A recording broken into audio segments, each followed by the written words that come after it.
Tenho-vos dito estas coisas, para que em mim tenhais paz. Não vos dou como dá o mundo, porque o mundo não é capaz de vos dar a paz. Com estas palavras, meus amigos, Jesus de Nazaré, através do seu Evangelho Redentor, veio nos advertir acerca das tribulações, das dificuldades, dos sofrimentos que experimentaríamos num planeta que os espíritos superiores veio nos declarar ser um mundo de expiação e prova. Na noite de hoje, nós iremos estudar o tema Por que sofremos? Vamos estudar sobre as causas atuais das aflições. Se encontra no capítulo 5 do Evangelho segundo o Espiritismo. Vamos estudar sobre as causas anteriores das aflições. Vamos estudar sobre o esquecimento do passado. O que é o sofrimento? Por que sofremos? E vamos tentar mostrar aqui algumas alternativas para que resgatemos as nossas dívidas, os nossos compromissos, através do amor, através da caridade. Porque, como nos ensina Pedro em sua epístola, o amor cobre a multidão de pecados. Então vamos pedir a Jesus, ao Mestre amoroso e bom, para que nos abençoe, nos inspire e nos auxilie no aprendizado e na condução da palestra desta noite. Quando estudamos o porquê do sofrimento, é necessário que, antes de iniciar essa jornada, entendermos, meus amigos, quem somos nós, de onde viemos, para onde vamos, em que lugar nos encontramos, e só assim poderemos analisar, de um outro ponto de vista, uma realidade que normalmente nos escapa aos olhos. Se analisarmos tão somente do ponto de vista material, quando identificamos que experimentamos muitas lutas, incompreensões, doenças, a morte, perdas de pessoas amadas, desilusões amorosas, problemas de saúde, desemprego, a velhice e muitas outras dificuldades, muitas vezes vamos nos questionar: onde está Deus? Será que Deus existe? E o filósofo Epicuro tem uma frase muito interessante. Aquela época não poderiam compreender, e ele vai exclamar: como é que existe tanto sofrimento no planeta? Se Deus pode e quer o sofrimento na terra, Ele é cruel. Se Ele não quer o sofrimento, mas não pode acabar com ele, Ele é impotente. Então, se Deus quer o fim do sofrimento e Deus pode, por que ainda há tanto sofrimento entre nós? Então, a questão levantada por Epicuro, se analisarmos apenas uma única existência, uma única vida, se analisarmos que todo o universo se resume ao planeta Terra, à região da Grécia Antiga onde ele morava, nós não iremos encontrar a resposta adequada. Então os espíritos superiores vão dizer a Hipólito Leon de Arvaio, o senhor Allan Kardec, quando ele inaugura o Livro dos Espíritos, a primeira obra que marca de fato a chegada do Consolador em nosso planeta em 18 de abril de 1857, nós vamos verificar que os Espíritos vão nos falar que existem uma variedade de categorias de mundos diferentes, que a Terra é um mundo ainda atrasado, que nós temos os mundos primitivos, os planetas em formação, que nós temos os mundos de expiação e prova, como a terra, que nós temos os mundos de regeneração, o nosso próximo passo, que nós temos ainda mundos felizes, e por fim nós temos mundos celestiais ou divinos. E no Evangelho segundo o Espiritismo, ele vai discorrer com muito detalhe sobre essas questões. Então começamos primeiro compreendendo que aqui não é um lugar de delícias, é um mundo de expiação. Quem sabe aqui o que significa a palavra expiação? Segundo o dicionário, pode me ajudar. Expiação, com X, mas não é com S. É expiação. Segundo o dicionário, significa cumprimento de pena. Como se a gente estivesse numa prisão, cumprindo uma sentença. Expiação significa também purificação, depuração. E seria talvez o significado mais adequado para nós espíritas. E é também um mundo de provas, ou seja, um mundo de testes, de avaliações, onde estamos verificando se realmente estamos mais evoluídos, estamos melhores, se merecemos herdar o que Jesus chamou de reino de Deus.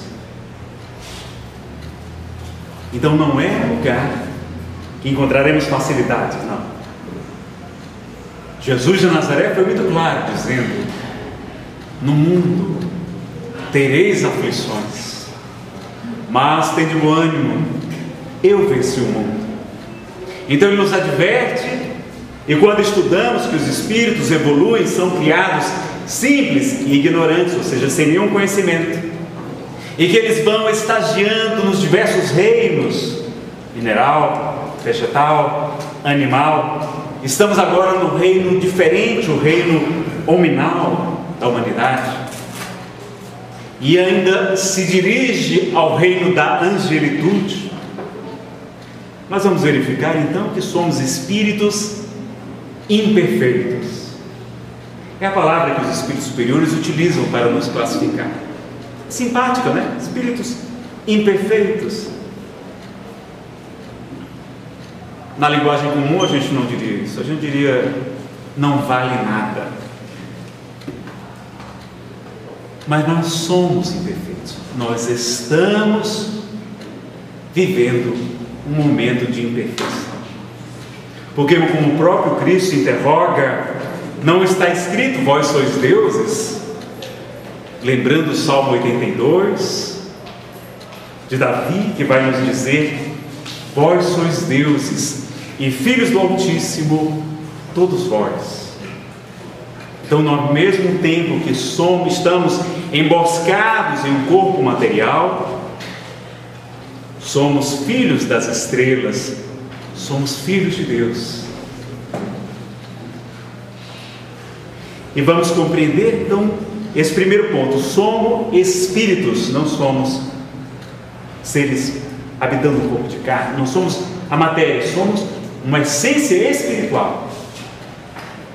Primeiro ponto, que trazemos ainda resquícios da animalidade, do egoísmo, do orgulho, do medo, dos instintos de conservação muito aflorados. Fazemos muitas dificuldades ainda, e estamos ensaiando os primeiros passos na direção da angelitude, mas tem muito a percorrer. Então, no mundo de expiação e prova, nós vamos enfrentar dificuldades. E no Evangelho segundo o Espiritismo, no capítulo de número 5, Bem-aventurados os aflitos, vejo que o título já é sugestivo, não? Bem-aventurados, segundo o dicionário, também significa felizes. Há autores que defendem que do aramaico que Jesus falava, ou do hebraico, da tradição, linguagens muito parecidas como o português e o espanhol, que bem-aventurado significa também perseverai, marchai, avante, uma palavra de estímulo. Mas a tradução do grego revela que bem-aventurado significa felizes. Aí Jesus vai nos dizer: felizes os que sofrem, porque serão consolados. Ele não está dizendo felizes aqueles que estão tranquilos, sadios, não. Felizes os que sofrem, porque serão consolados. E vai discorrer o Sermão do Monte, falando das diversas felicidades, mostrando que aqueles que aceitássemos as dificuldades, a expiação, a nossa pena, com humildade, com resignação, com o esforço de nos melhorar a cada dia, com humildade. Veja o que perguntam a Jesus: bom mestre. E ele redargue: bom, por que me chamas de bom? Bom só Deus. Então ele já começa a revelar que neste mundo, onde só há espíritos imperfeitos, com raríssimas exceções, era o seu caso, mas ele por humildade não se revelou assim. Bom só Deus, só o meu Pai, porque dele provém toda a bondade, mostrando que aqui teremos dificuldades. Então, quando analisamos por esse prisma, por esse ponto de vista de espíritos que tivemos várias encarnações anteriores, e eu estava vendo recentemente um filme, está em cartaz, com o ator Nicolas Cage, um filme de terror, Caça às Bruxas, e vemos as atrocidades que nós cometemos, condenando pessoas somente porque tinham mediunidade, ou porque tinham problemas psiquiátricos, ou por ciúme, por inveja, ou para tomar os seus bens, confiscá-los. Nós as denunciávamos como bruxas, e assistimos logo no início do filme o enforcamento de 3 jovens chorando, lançados sobre uma ponte, depois mergulhada no rio. Quantas pessoas foram perseguidas e torturadas? Logo em seguida, os guerreiros, os nossos heróis, infelizmente sanguinários, e eles vão narrar a história de uma dupla de amigos que lutam nas cruzadas, porque a igreja da época lhe havia dito que se eles combatessem os infiéis, os muçulmanos, reconquistando as terras onde Jesus, o velho estado, Terra Santa, estava sob o poder dos mouros, eles teriam os seus pecados perdoados, ganhariam o reino dos céus. E eles vão assassinando homens que jamais lhe fizeram qualquer mal, mulheres, crianças, até que o ator Nicolas Cage, no seu personagem, depois de invadir uma cidade sem querer, atravessar com sua espada uma senhora inocente, ele diz que não aceitaria mais os ditames da igreja, e eles são desertores. Aí quando a gente vai analisar todas aquelas dificuldades, todo aquele sofrimento, as lutas, não tinha ar-condicionado, não tinha calefação, o frio, a fome, a peste, matando milhões de pessoas, como matou a Europa. 1/3 da população da época foi dizimada pela peste bubônica. E vamos ver aqueles assassinatos, aquelas atrocidades, os estupros, os abortos que cometemos, o adultério, as mentiras, a Inquisição,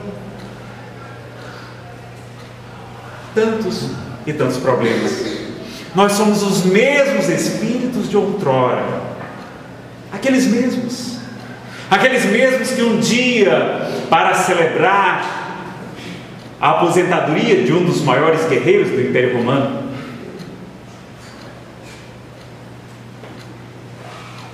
o imperador manda celebrar uma grande festividade em Roma para homenagear Lúcio Gago. E eles se questionam: mas que faremos? Vamos colocar animais, as feras, para diverti-lo? Um homem desse que já viajou o mundo inteiro, está cansado. Então vamos colocar dançarinas, mulheres seminuas, para atrair a multidão e homenageá-lo. Isso ele já viu sua vida inteira. E ficam ali discutindo qual seria a melhor atração, até que a multidão, alguém ergue a voz e diz: cristãos às feras. E a multidão ovaciona e vão literalmente sair à caça dos cristãos que moravam nos subúrbios, lugares pobres, e vão sendo reunidos, empalados, colocados no caminho onde a biga de Lúcio Galo e o triclínio do imperador iriam passar, pavimentando a via com postes onde os corpos eram ateados com azeite, com fogo, durante várias horas. Outros eram envolvidos com couro de animais recém-abatidos, fresco, e colocados ao sol inclemente. O couro encolhe e eles morreriam por asfixia.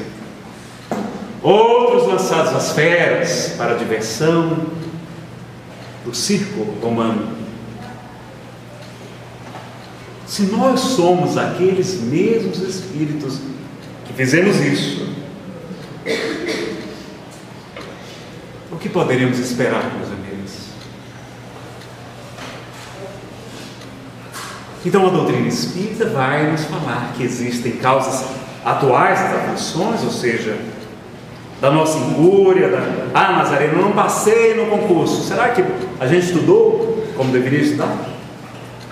Será que a gente se sacrificou quanto deveria? Nazareno, eu casei com um homem que eu não gosto, mas será que você casou por amor? Ou por interesse financeiro? Ou por uma conveniência? Ou para agradar a família? Enfim, vários motivos. E no Evangelho, Allan Kardec vai analisar quantos homens caem por sua própria culpa, quantos são vítimas da sua imprevidência, do seu orgulho e da sua ambição, quantos se arruinam por falta de ordem, de perseverança pelo mau proceder, ou por não terem sabido limitar seus desejos. Quantas uniões desgraçadas, porque resultaram de um cálculo de interesse ou de vaidade, e nas quais o coração não tomou parte alguma. Quantas brigas e dissensões e funestas disputas se teriam evitado com um pouco de moderação e menos suscetibilidade, menos melindre. Quantas doenças e enfermidades decorrem da intemperança e dos excessos de todo gênero. Os excessos do alcoolismo, do tabagismo, da comida, dos excessos de modo geral. Quantos pais são infelizes com seus filhos, porque não lhe combateram desde o princípio as más tendências, por fraqueza, por indiferença, deixaram que nele se desenvolvesse o germes do orgulho, do egoísmo e da tola vaidade, que produzem a secura do coração, e assim por diante. E ele vai concluindo e interroga friamente suas consciências.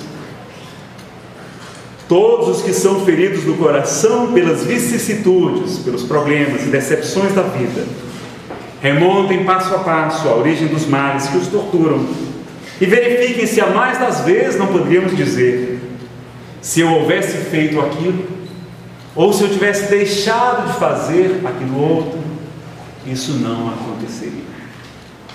Então o Espiritismo é muito lúcido em nos dizer que temos sim responsabilidade, e a maioria dos nossos males atuais provém da nossa incúria, ou seja, do nosso descuido, da nossa imprevidência, da nossa irresponsabilidade. Mas que há, já que todo efeito tem uma causa, primeiro axioma, e sendo Deus justo, a causa deve ser justa. E se não encontramos nesta vida o porquê daquele sofrimento, necessariamente esta causa estará em vidas anteriores, em outras encarnações.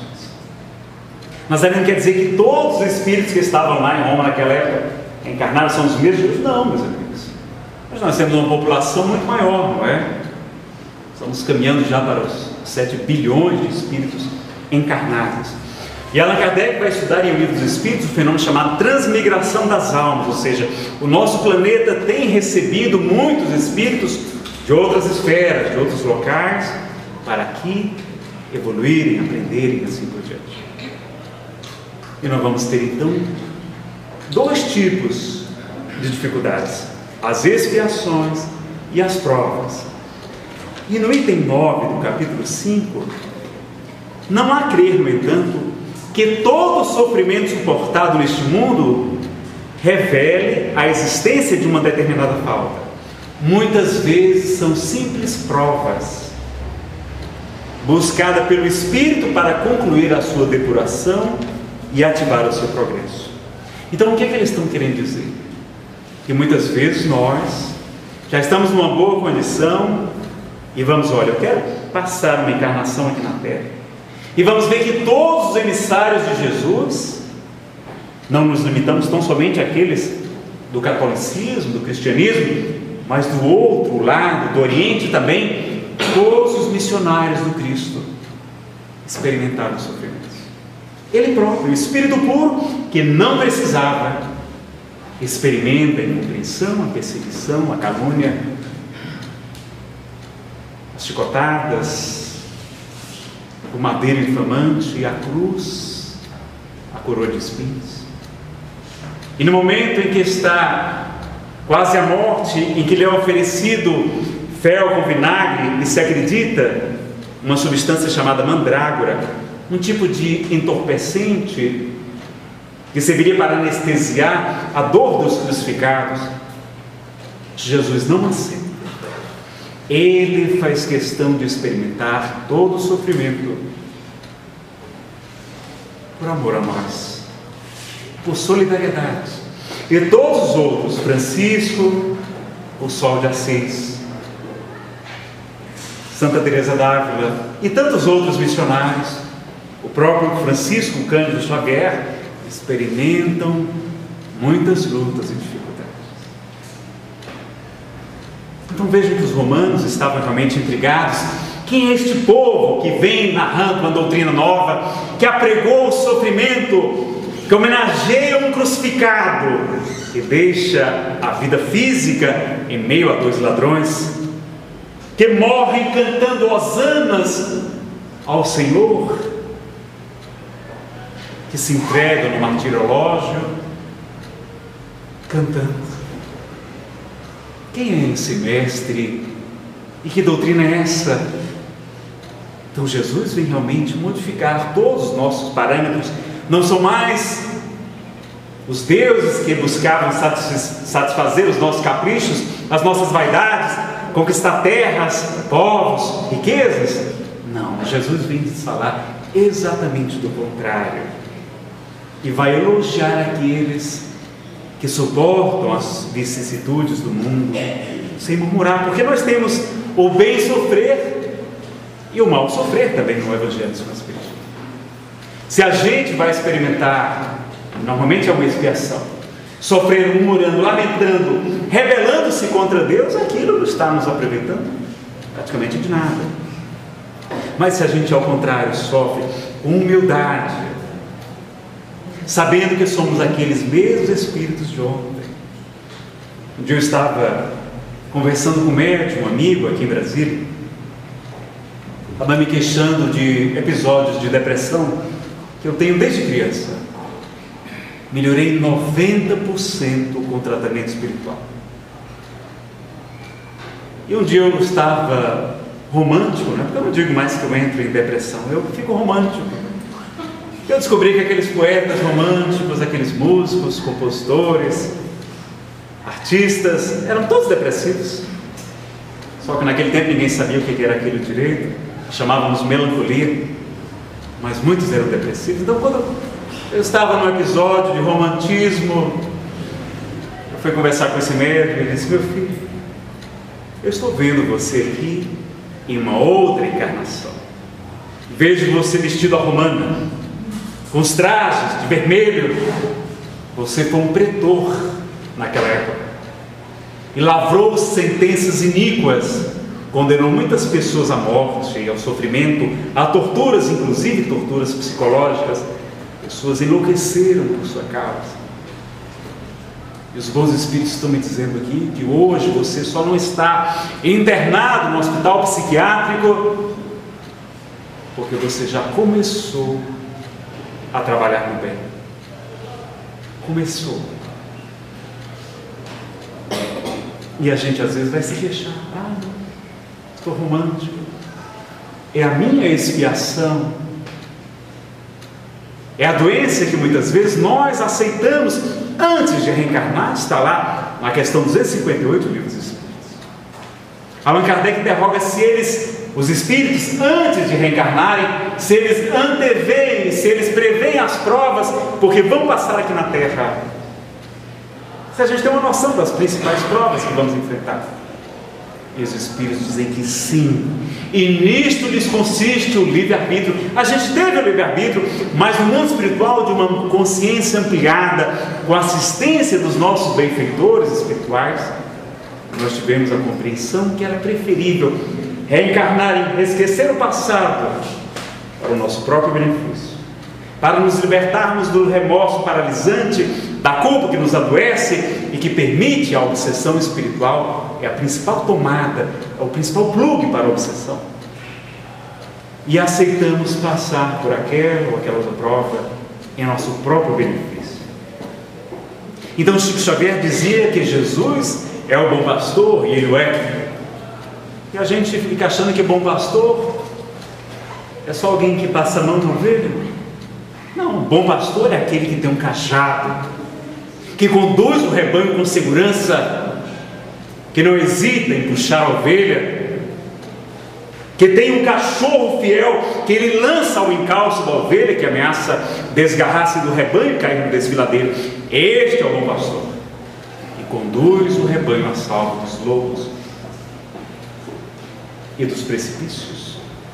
Então nós somos aquela ovelha que viemos trazido pelos dentes. A gente vem reclamando, esperneando, né? A gente não gosta, mas quantas vezes aquela doença, aquela prova, aquela dificuldade é a nossa salvação. Então eu tenho certeza hoje que eu aceitei passar pela expiação da depressão, porque era uma cirurgia grave, era um remédio amargo, eu sei que o é, mas que seria talvez o único capaz de eu diminuir um pouquinho do meu orgulho, da minha vaidade intelectual, do meu egoísmo, da minha indiferença. Eu fui ateu durante 12 anos, meus irmãos. Eu agradeço à amiga depressão, porque ela me trouxe de volta para acreditar na espiritualidade. O problema é que nós somos orgulhosos, né? Nós achamos, quando Jesus fala da humildade, a gente acha que ser humilde é ser bonzinho, é baixar a cabeça, é dizer sempre sim, é agradar a todos. Isso não é humildade, isso é covardia, isso é omissão, isso é conivência com o mal. Ser humilde é ter consciência da sua condição atual. Quando vão dizer que Jesus me chamam de bom mestre, ele vai dizer: bom só Deus, mas mestre, dizei-o bem, porque eu o sou. Jesus aceitava a sua condição de mestre, não ficava: ah, meu filho, que é isso, Pedro? Não, meu filho, eu estou aprendendo com você. Não, ele assumia, isso é humildade. E ao mesmo tempo ele vai nos dizer que aquele que está na praça pública, louvando a Deus, diz: obrigado, Senhor, porque eu não sou como aquele pecador. Este não está justificado, mas sim aquele outro, que orando não tem sequer coragem de levar os olhos aos céus e diz: Pai, perdoa-me, porque sou um pecador. Eu não vim para os sãos não precisam de médico. Eu não vim para os justos, mas para convocar os pecadores ao arrependimento. Então Jesus vem nos convidar. e permite Deus o mal, nos diz o Evangelho segundo o Espiritismo, somente porque sabe que dali vai nascer um bem maior. Nós vamos sair melhor. Estamos nos depurando. E no livro Céu e Inferno, os Espíritos vão dizer que a Terra é uma espécie de purgatório. Então não temos mais medo de desencarnar e ir para o purgatório, não, meus amigos. Nós já estamos nele. É isso aqui. Só que é um purgatório tão maravilhoso, não é, que a gente não acredita que está no purgatório. Que a gente normalmente tem uma mãezinha querida, temos os passarinhos aqui de Brasília cantando, temos as rosas, as flores, o seu perfume, temos as criancinhas para nos alegrar, e temos, claro, as praias do meu querido Ceará e de tantas outras praias do nosso planeta. A gente não acredita. É porque Deus é tão bom que o nosso presídio, na verdade, não é um presídio como a gente conhece os presídios da terra, mas é uma escola, é um reformatório de espíritos recalcitrantes, orgulhosos, egoístas, medrosos, que vão sendo tangidos pela amiga dor. No livro Contos e Apólogos, salvo engano, o espírito Humberto de Campos, pela psicografia de Chico Xavier, vai nos trazer uma história, o bendito aguilhão. Ele narra o encontro com Jesus, de Jesus com os apóstolos, e esses começam a questionar: mas Senhor, como é que as pessoas vão poder seguir o Evangelho em meio a tantas lutas, em meio a tanto sofrimento, em meio a tantas doenças graves, a lepra, a paralisia, a cegueira? E enquanto estão discutindo ali que era melhor realmente acabar com todas as doenças do mundo, diz Humberto de Campos, neste conto, é um conto, que Jesus silencia e diz: muito bem, meus amigos, amanhã então nós vamos curar a todas as pessoas que vierem nos procurar. Os apóstolos acordam eufóricos, montam uma tenda, e em breve a multidão começa a chegar, e as pessoas que entravam abatidas, doentes, cabisbaixas, saem completamente renovadas do corpo físico. E enquanto vão saindo, Pedro diz a elas: meu irmão, por favor, aguarde, porque depois das curas, Jesus vai nos anunciar o reino de felicidade que nos aguarda. Vai falar do mundo espiritual, do seu Evangelho Redentor. Mas as pessoas, agora que já estavam curadas, disseram: não, Pedro, é porque eu saí e deixei minha taverna aberta, eu tenho que voltar para casa. Eu deixei umas panelas no fogo, deixei as crianças sozinhas. E um por um foram saindo no final da tarde, quando Jesus deveria ministrar o seu sermão. Só estavam ali os 12 apóstolos. E ele vai concluir a lição dizendo que a dor é o bendito aguilhão, é a bendita espora a tanger a humanidade na direção dos páramos celestiais. Nós precisamos dela ainda, mas já estamos em condição de dispensar. Não quer dizer, Nazareno, que o homem só evolui pela dor? Não, claro que não. Nós já falamos aqui que a Terra é um mundo diferente, é uma contingência, é uma exceção diante da universalidade do universo. Não podemos julgar Deus pela prisão, pela papuda. Ah, Brasília não presta, a pessoa só conheceu a penitenciária, não conhece mais nada. Não conhece o Lago Paraná, o céu de Brasília, as obras de Niemeyer, o povo tão acolhedor. Então vejam que nós não podemos julgar Deus por uma parte da sua obra, e temos que verificar que se estamos nessa escola, não é por acaso, que na terra há injustos, sim, afirma José Raul Teixeira, mas não existem injustiçados, a não ser aqueles missionários que vêm e aceitam as dificuldades por amor à humanidade. Mas a regra geral é que nós somos. Então nós devemos propor então uma doutrina diferente, que vai falar que nós somos super-homens. O expositor do Paraná fala isso em suas palestras. Eu achei muito curioso, porque quando criança eu sempre queria ser como o Superman, o Homem de Aço. E ele vai nos dizer mais que nós somos super-homens sem a criptonita. Nós somos indestrutíveis, meus amigos. Nós somos espíritos. Nós somos criados à imagem e semelhança de Deus. Não é Deus que parece com o nosso corpo físico, não. Nós é que parecemos com o Espírito de Deus, como Jesus fala, que Deus deverá ser adorado em espírito e verdade. Ou o livro Gênesis, que fala que o Espírito de Deus pairava sobre as águas. Deus é espírito, não é como nós. Então nós somos filhos da luz, somos indestrutíveis e estamos usando uma roupa, um casulo, como uma lagarta. Fica presa na escuridão, com os movimentos limitados, para em breve lançar-se aos ares na direção do infinito, como uma belíssima borboleta.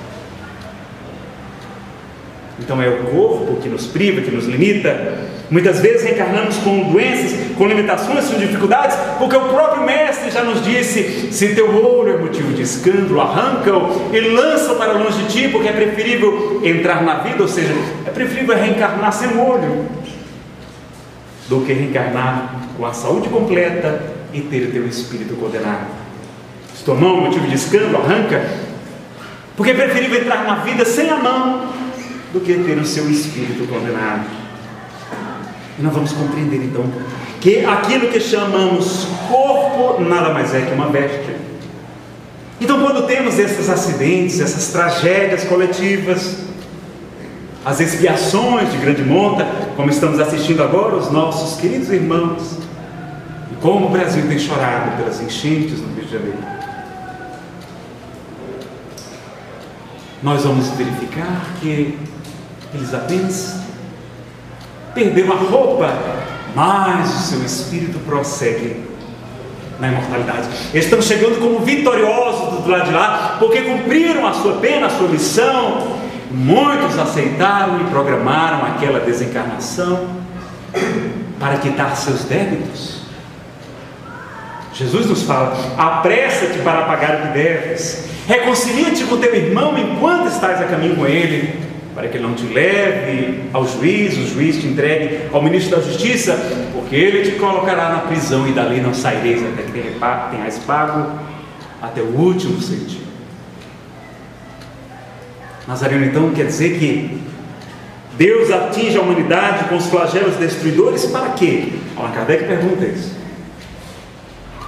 Questão 737 do Livro dos Espíritos. E eles vão responder ao codificador que aquilo que chamamos destruição nada mais é que transformação. E tudo se transforma para renovar-se.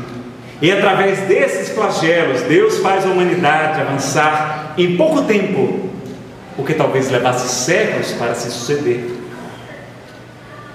Então o general não está preocupado com o uniforme dos seus soldados, não. Está preocupado com a sua tropa. Deus sabe que nós somos indestrutíveis. Então, existe realmente uma lei de causa e efeito, não é o karma, como alguns de nós no Ocidente não compreendemos bem e achamos que karma é somente sofrimento, mas o karma pode ser positivo. Karma significa ação, e como eles acreditam na lei de ação e reação, podemos colher, como a semeadura é livre, mas a colheita é obrigatória. Então existe o que Allan Kardec falou, lei de causa e efeito. Ele jamais usou a palavra karma na codificação, porque ele queria mostrar que o nosso karma é dinâmico. O bem que nós fazemos hoje modifica o nosso karma. Então nós podemos reprogramar a nossa existência, ter mais felicidade, desde que comecemos hoje a semearmos o amor, a caridade, amar intensamente, como nos diz Pedro, uns aos outros, porque o amor apaga a multidão de pecados. Como o próprio Cristo vai nos dizer, porque muito amou, seus pecados foram perdoados, e Ele próprio vai asseverar que o Filho do Homem tem o poder de perdoar os pecados. E o que é que Ele nos pede?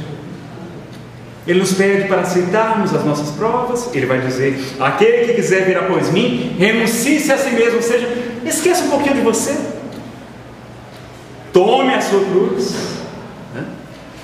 a sua doença, a sua dor, o seu marido, ou esposa, a sogra ou a nora, o seu chefe de trabalho, o seu presidente de casa espírita.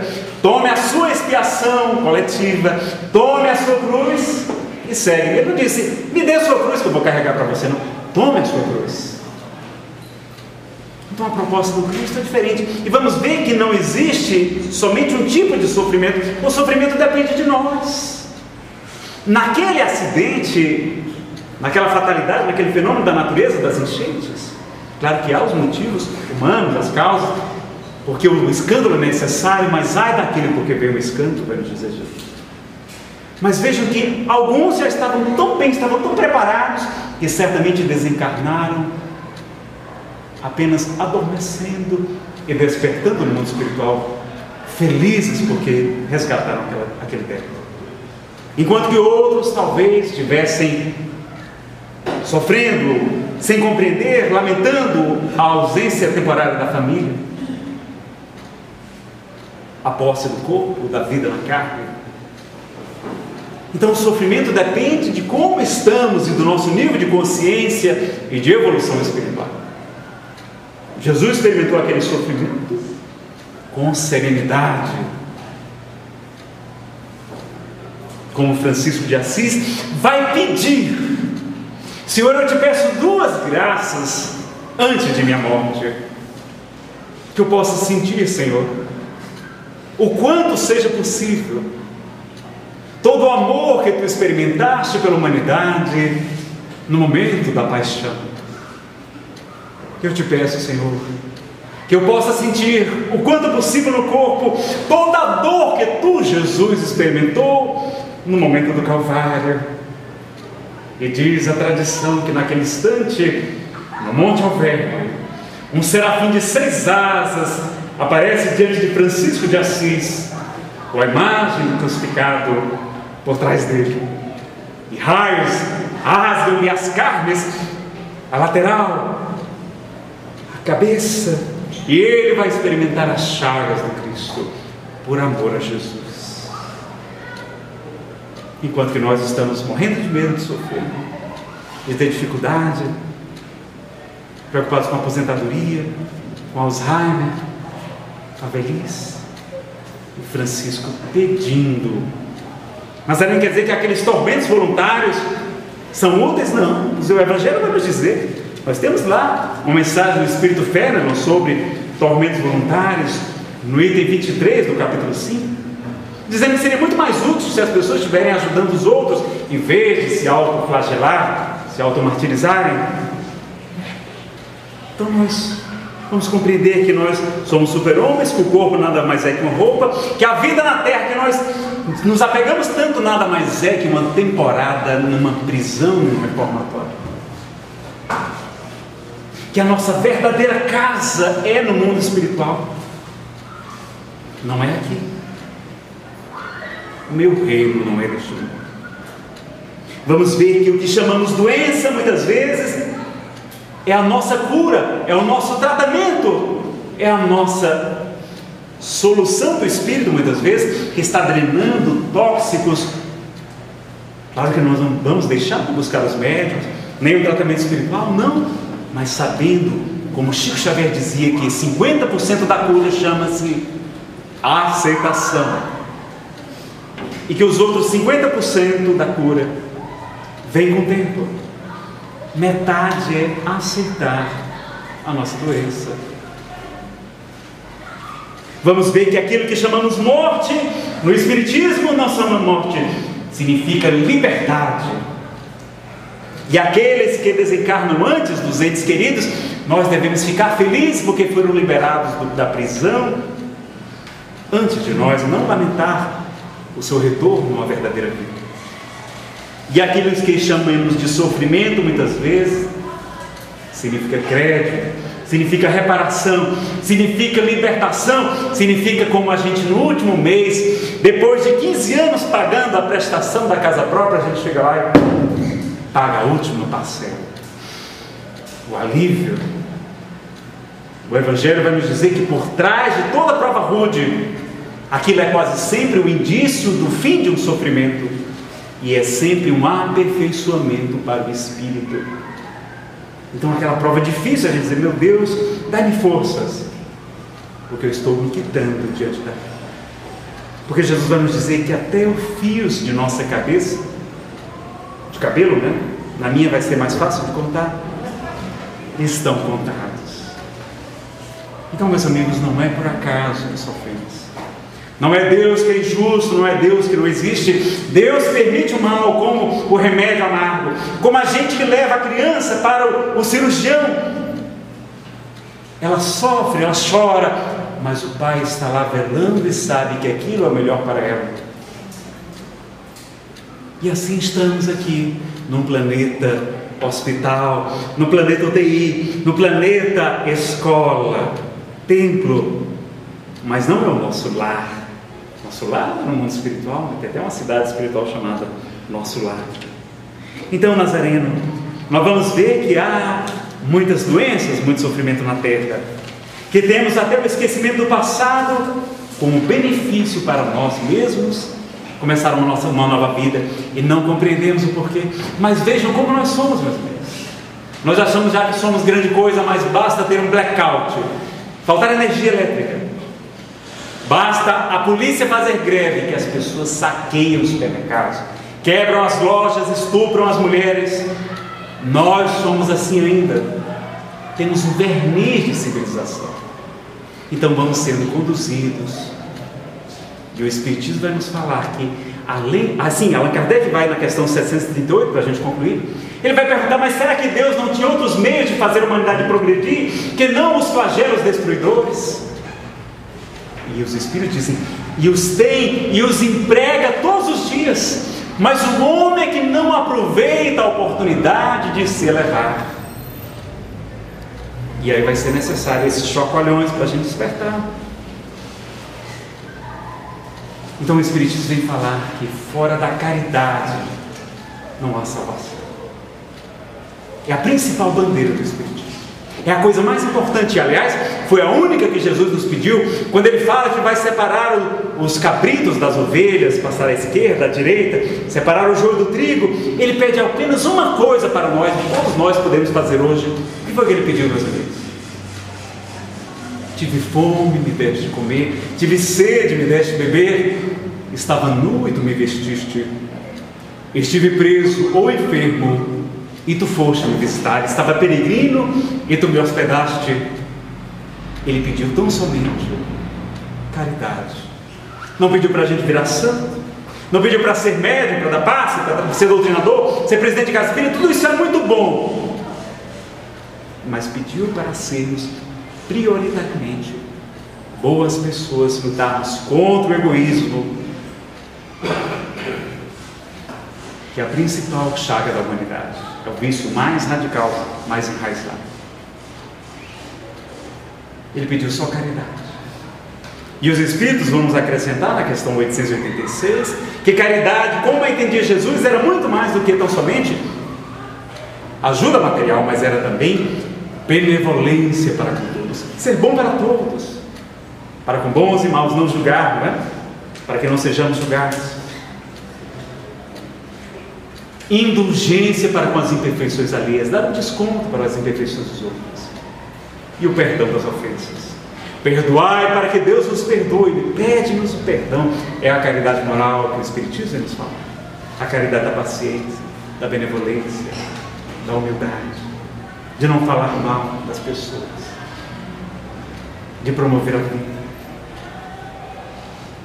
Então ele pede-nos muito pouco, convida-nos a cada dia. Desde há 2000 anos somos convidados para o amor, mas temos preferido o egoísmo, o orgulho e a indiferença, e precisamos da amiga dor para nos convidar para retornar ao bom caminho.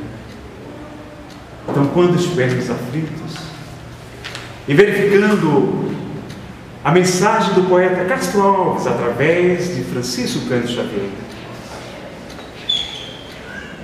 Menino pobre, mulato, estrábico, de cabelos encaracolados e depois, na maturidade, vai até perder.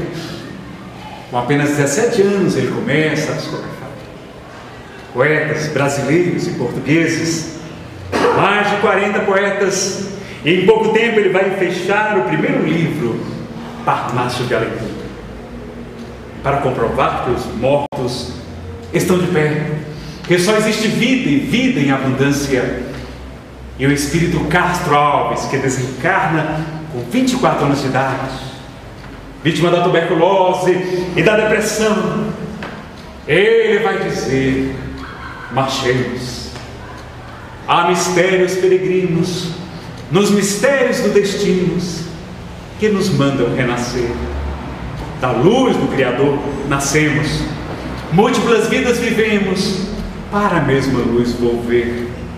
Buscamos na humanidade as verdades da verdade, sedentos de paz e de amor.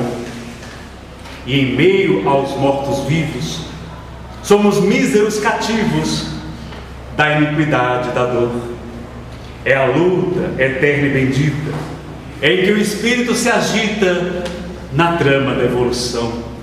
Oficina onde a alma presa forja a luz, forja a grandeza da sublime perfeição. É a gota d'água caindo no arbusto que vai subindo, pleno de sede e verdor. O fragmento do estrume que se transforma em perfume na corola de uma flor. A flor que eterna expirando cai ao solo fecundando o chão duro que produz, deixando um aroma leve na aragem que passa breve nas madrugadas de luz. É a rija bigorna, o malho, pelas fainas do trabalho, a enxada fazendo o pão, o escopro dos escultores, transformando a pedra em flores, em carraras de eleição. É a dor que através dos anos, dos algozes, dos tiranos, anjos puríssimos faz, transmutando os neros rudes em arautos de virtudes, em mensageiros de paz. Tudo evolui, tudo sonha, na imortal ânsia bisonha do mais subir, mais galgar. A vida é luz, é esplendor, Deus somente é seu amor, o universo é o seu altar. Na terra às vezes se acendem radiosos faróis que esplendem dentro das trevas mortais. Suas rútilas passagens deixam fulgores, imagens em reflexos perenais. É o sofrimento do Cristo, portentoso jamais visto no sacrifício da cruz, sintetizando a piedade, e cujo amor à verdade nenhuma pena traduz. É Sócrates e a cicuta, é César trazendo a luta, tirânico e lutador. É Celine com sua arte, ou Sabre de Bonaparte, o grande conquistador. É Anchieta amando, a ensinar, catequizando o selvagem menos feliz. É a lição da humildade, da extremosa caridade do pobrezinho de Assis. Ó bendito quem ensina, quem luta, quem ilumina, quem o bem a luz semeia. Nas fainas do evolutir terá a aventura que anseia nas sendas do progredir. Uma excelsa voz ressoa, no universo inteiro ecoa, para a frente caminhar. O amor é a luz que se alcança, tem de fé, tem de esperança, para o infinito marchar. E com essas palavras de Castro Alves, no centenário de Francisco Cândido Xavier, meus amigos, vamos pedir a Jesus que nos fortaleça, que nos ampare, que nos dê humildade, mais amor e mais caridade, para que possamos encontrar a felicidade de que Ele nos falou.